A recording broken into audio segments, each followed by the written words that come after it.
Two numbers, published 5 weeks apart in 2026. Same job. They point in opposite directions. Anthropic ran the exact same prompt 2 ways. First, one agent alone in a loop, 20 minutes, $9. Then the same prompt through a structured harness, a planner, a builder, an evaluator, 6 hours, $200, 22 times the money. And the $9 version shipped something that looked finished and did not work, so structure wins, obviously. Except a controlled trial published 5 weeks later says the exact opposite. 200 conversations per condition, 3 domains. The orchestrated graph failed 24% of them. The plain loop, same model, same procedure, failed 11.5. On one domain, the graph was 18 times worse. Both results are real. Both are from this year. That is the argument every serious agent team is having right now. Loop engineering or graph engineering. Let the model drive itself or wire the path yourself, node by node. By the end of this, you will know which one your project is, because the research settles it, just not the way either camp wanted. And the number that decides it turns out to live outside the model entirely, in the code you wrap around it. Start with the loop, because it is the simpler object. A loop is a model, a set of tools, and a while statement. You hand it a goal. It looks at the state of the world, picks a tool, runs it, reads the result, and decides what to do next. Nobody wrote the path. The path is whatever the model decides that day. On the 7th of June, Peter Steinberger posted one sentence that collected nearly 20,000 likes. You shouldn't be prompting coding agents anymore. You should be designing loops that prompt your agents. Adil Osmani, an engineering lead on Google Chrome, published the essay that named the practice the same day. And this was not just an internet thing. Boris Cherny, who runs Claude Code at Anthropic, said it on stage that month. I don't prompt Claude anymore. I have loops that are running that prompt Claude in figuring out what to do. My job is to write loops, which sounds like a movement, but it started as a joke. Back in July 2025, Jeffrey Huntley wrote a bash while loop that fed a coding agent the same prompt against the same spec over and over, a fresh instance every round. He called it Ralph, after Ralph Wiggum. It was not supposed to work. It works well enough that OpenAI's own engineering blog cites it by name. In February, OpenAI described shipping a real product with 0 lines of manually written code, about 1 million lines, 1,500 pull requests, 3 engineers, roughly a tenth of the time. And their own word for that architecture is a Ralph Wiggum loop. The details matter more than the headline. Single codecs runs regularly work one task for over 6 hours, often while the humans are asleep, and the instruction file is deliberately about 100 lines. Give codecs a map, they wrote, not a 1,000-page instruction manual. There was a bill attached to that. The team used to spend every Friday, 20% of the working week, cleaning up what they called AI slop before they replaced that job with recurring garbage collection agents. The loop bought speed and charged rent. The purest version of the idea is about 100 lines of Python. Mini SWE agent has no tool calling API, no special scaffold, one tool, bash, and a completely linear history. It scores over 74% on SWE Bench Verified. And here's the part that gets skipped. SWE Bench Verified, the leaderboard this industry quotes at each other, runs every single model through that same 100-line loop. The maintainers describe it in their own words: no tools, no special scaffold structure, just a simple React agent loop. The benchmark of record is a while statement. At the top of that board, Claude Opus at 76.8% for 75 cents a task. Further down the same board, Minimax M2, 5 at 75.8 for 7 cents. 1 point of quality, about 11 times the price, identical loop underneath. Now the trial from the cold open. In April, a team put an entire customer service procedure into the system prompt and let one model self-orchestrate. Then they built the same procedure as a LangGraph orchestrator, 14 nodes in 2 domains, 55 in the third, and pushed 200 conversations through each. Travel booking. The graph failed 24%, the prompt only loop 11.5. Insurance, 17 versus 5. Support scheduling, 9% versus 0.5%. The paper's title is not subtle. In-context prompting obsoletes agent orchestration for procedural tasks. So the loop is cheaper, simpler, sits under the leaderboards, and just beat a hand-built graph on the graph's home turf. Which raises the obvious question: if it is that good, why is anyone still drawing boxes and arrows? Because of one line of arithmetic. Reliability compounds. A 10-step process where each step works 90% of the time completes about 35% of the time. At 95% per step, you get 59. At 85, you get 20. That is p to the n. It is not a bug in anyone's code, it is what multiplication does to a chain. And a free-running loop does not stop at 10 steps. Arena measured a full week of real agent traffic, 160,000 tasks, just over 2 million tool calls. The average session made about 16. But 17% of sessions made 26 or more. The 99th percentile sits near 200, and the longest runs went past 2,000. The heaviest single sessions in that window are worth saying out loud. Claude Opus, 140 turns, 448 tool calls. GPT 5.5, 84 turns, 676 calls. Multiply 90% by itself 600 times and tell me how that ends. And the real decay is worse than the arithmetic predicts. One study this year ran the geometric model against measured long horizon performance. The model predicted 33%. What actually happened was 22%. The gap is the interesting part. Errors inside a loop are not independent. Once the model commits to a wrong hypothesis, it keeps building on top of it. In that same study, episodes that died before finishing even the first subtask went from 1% on short tasks to 25% on the long ones. Work it backwards and the ceiling gets brutal. To run 1,000 dependent steps with better than even odds, one survey puts the requirement at per-step reliability above 99.93%, fewer than 7 mistakes in 10,000. No agent is close. Then there is what happens to the context itself. OpenAI publishes this for its own model. On a multi-needle retrieval test, accuracy falls from 97% at 4,000 tokens to 37% at 500,000.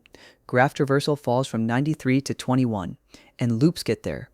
In Arena's week, 32% of sessions ended with more than 128,000 input tokens in the final turn. 22% passed 250,000, 8% over 1,000,000. It also fails in the dumbest available way. A July paper scanned 6,500 agent repositories and confirmed 68 real infinite loop bugs across 47 projects, unbounded feedback paths that turn one request into cost exhaustion and repeated side effects out in the world. There is a worst case for that, and it is not hypothetical.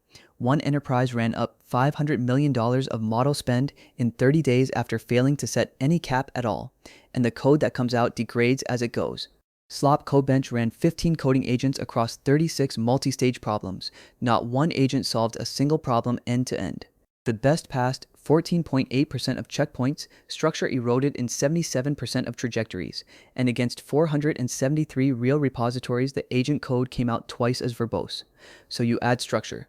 That is the graph. Instead of one loop deciding everything, you declare the states, the transitions, and the checkpoints. Nodes do work. Edges say what is allowed to follow what. The model still thinks, but it thinks inside a node, and the path between nodes is code you wrote and can read.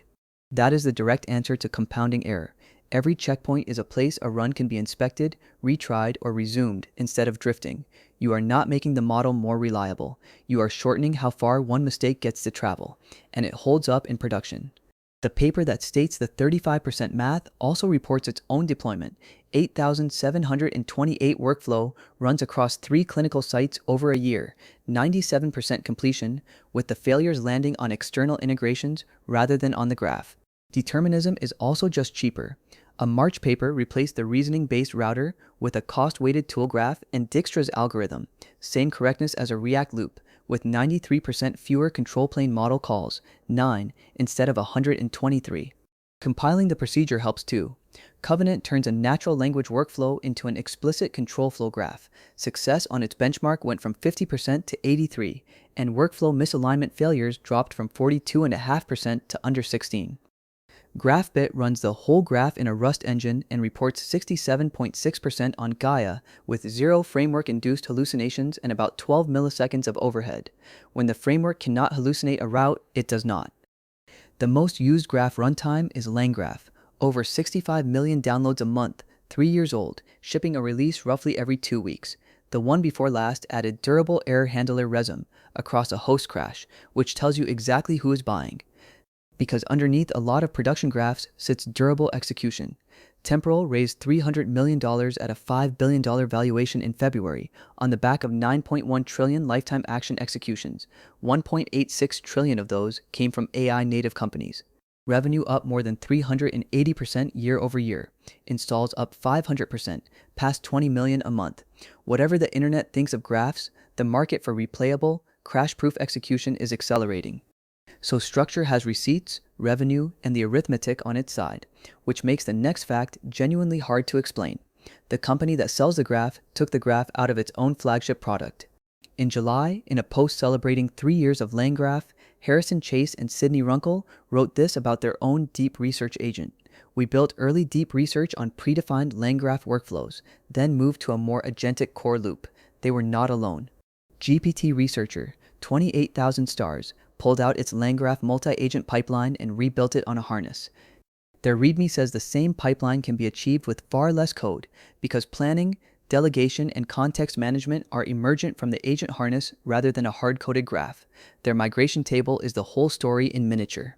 An editor node plus a research state object became one built-in to-do tool. A nested subgraph per section became a task tool that spawned sub-agents. State keys passed between nodes became plain files on disk. 3 graph constructs deleted, replaced by things the model already knew how to use. And LangChain's own loop-shaped product, Deep Agents, took 27,000 stars in about 12 months. LangGraph has 38,000 after 3 years of being the default answer. Research points the same way. A study across 208 production-derived enterprise scenarios found the graph approach wins at small scale, but its overhead gets worse as the scale grows, while the plain loop stays more robust because it handles failures incrementally instead of at a checkpoint. With one detail I did not expect. At 200 agents, scale rather than task complexity is what dominates, and the simple tasks degrade more sharply than the complex ones. The structure you added for the hard cases is taxing the easy ones. The deepest version of the argument is a single-sentence Anthropic published in April. Harnesses encode assumptions that go stale as models improve. They hyperlink the words go stale straight to Rich Sutton's Bitter Lesson, which is about as pointed as an engineering blog gets. And they showed they're working. Sonnet 4.5 had what they called context anxiety, so they engineered context resets into the harness. On Opus 4.5, that behavior was simply gone. Their words, the resets had become dead weight. The same thing happened to the expensive harness from the cold open. On the next model, the builder ran coherently for over 2 hours with no sprint decomposition at all, and the $200 run came down to $124.70. Every node you add is a bet against the next model release, which is where the real answer starts, and it is not loop or graph. Run the same benchmark twice, once with the scaffold fixed and the model changing, once with the model fixed and the scaffold changing. Then look at which number actually moves. Under one standardized scaffold, the 6 leading frontier models span 4.9 points, 4.9. That is the entire spread of the frontier, measured on equal footing, on a hard software benchmark. Now hold the model still and change the scaffold. Claude Sonnet 4.5 goes from 68% down to 34 points, identical weights, GPT-5 medium, 46 down to 12. One smaller model swings almost 48 points on scaffold alone. So the model you pick is worth about 5 points, and the code you wrap around it is worth up to 48, which makes the scaffold the largest single lever in the system. Most teams still treat it as plumbing. One clean example. On SWE Bench Pro, Claude Opus 4.5 scores 45.9% inside the standardized scaffold and 55.4% inside Claude Code. Same model, 9.5 points purely from the harness around it. LangChain proved it deliberately. They froze the model, changed only the harness, and moved their coding agent from 52.8% to 66.5% on terminal bench, 30th-ish on the leaderboard to top 5, with the weights untouched. One finding inside that run is worth stealing. Turning reasoning all the way up made things worse.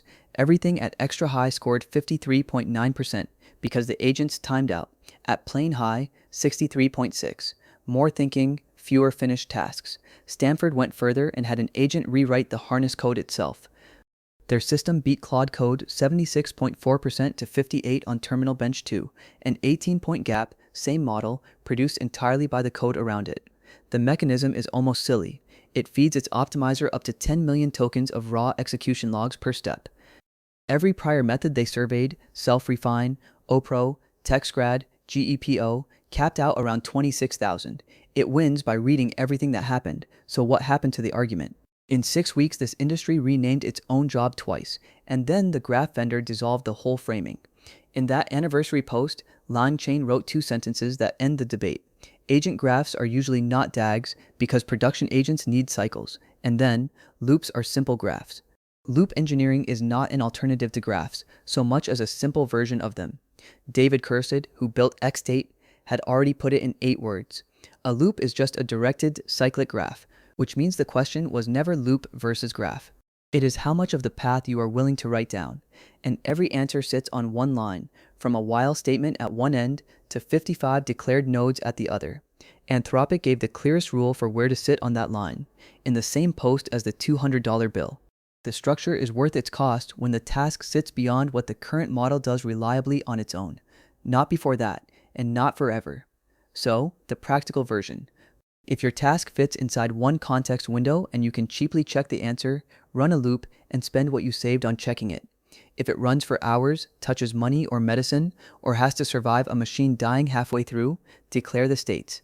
That is what 8,000 clinical runs at 97% bought. And write your structure down expecting to delete it. Anthropic deleted their context resets, then deleted their sprint decomposition. Every scaffold has a half-life, and right now that half-life is roughly one model release. The thing to take from this year is that the argument moved. The useful question stopped being which framework you picked. It became how much freedom your task can survive, and that number has gone up every few months in public with receipts.